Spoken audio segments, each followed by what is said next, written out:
So magandang hapon sa inyo, Scarlett here at Moto Arc here. So sa video ito, pag-usapan lang natin kung bakit genuine pa rin, genuine air filter pa rin yung best na air filter para sa ating mga motor. So yan, kakatapos lang po natin by the way gumawa ng isang content about sa review po natin dito sa RevX air filter. So yan po yung pinalit po natin ngayon. Kung gusto nyo po makita yung vid, nandito po lalagay ko yung description, yung link ng video sa description. So ngayon, ginawa ko itong video na ito para ipakita kung ano nga ba yung pagkakaiba ng genuine air filter versus sa mga murang air filter na nabibili po natin online. Kasi ako naghahanap ako talaga ng mas murang air filter na kasing quality or same ng quality ng genuine air filter. Pero for idea muna, una pala sa lahat muna, yung genuine air filter po kasi natin, yung component po niya is parang papel katulad nito. Parang papel. Pero meron po siyang kasamang oil kapag binili po natin yan. Yung oil po na yon na nakabit dito sa parang air filter natin, yun po yung pinaka nagsasala or pinaka dahilan kung bakit kumakapit yung alikabok dito sa air filter natin.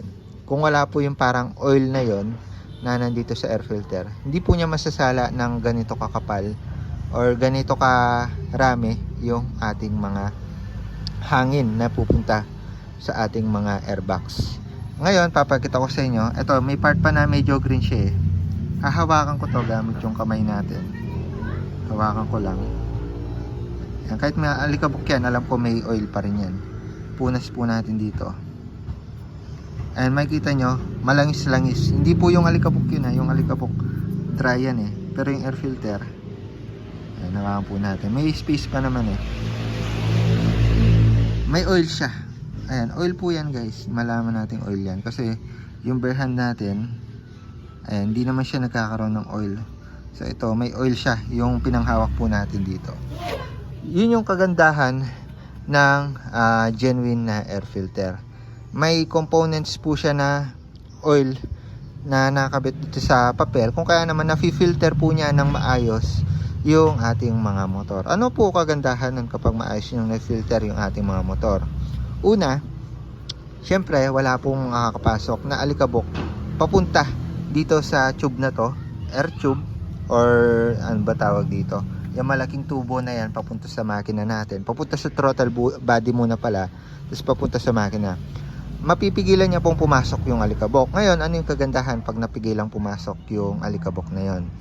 Syempre, kapag pumutok na po sa combustion chamber natin, kapag pumutok na po yung hangin at gasolina, wala pong sobrang mga carbon deposit na mamumuo. Kapag yung hangin po kasi, by the way, para gumana yung motor natin, kailangan maghalo ng hangin at gasolina. Kailangan ng quality na hangin, kailangan ng quality na gasolina. Ngayon, kapag parehas quality po yan, malinis yung hangin, malinis yung gasolina, maganda po yung performance ng ating mga motor. Wala pong mamumuong mga carbon deposit dyan. Tapos, wala pong magiging dahilan na hihina po yung performance ng ating mga motor.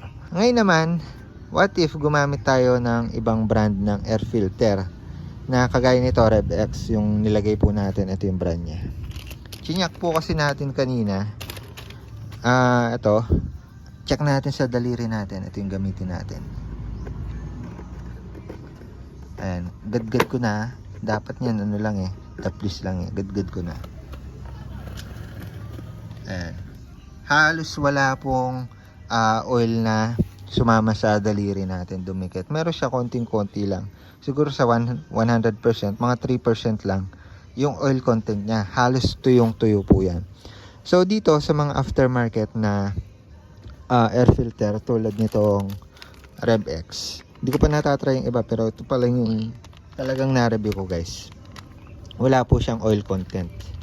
Ngayon, yung magiging ano po niyan, dahil wala po siyang content, magiging cons po niyan, dahil wala po siyang oil content, yung mga alikabok diretso po yung nakakapasok po yung alikabok dyan hindi po napipigilan ng air filter na to kahit nasabihin natin naka-enclose po siya.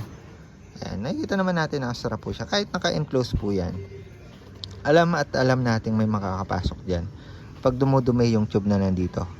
At proven ko na po yan kasi may isa pa akong nagamit na air filter noon.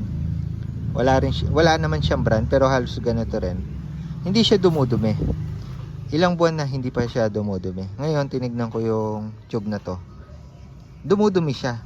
So napaisip ako, walang dumi to pero may mga nakakapasok doon. Ibig sabihin, yung alikabok, labas-pasok lang siya dito. Dahil wala siyang oil, hindi siya dumidikit dito. Kumbaga natatagtag lang ulit siya. At yun yung cons kapag walang oil content yung ating mga air filter. By the way, ito po yung air filter na tinutukoy ko. Though parang narurumihan pero konting-konti lang yung dumi niya.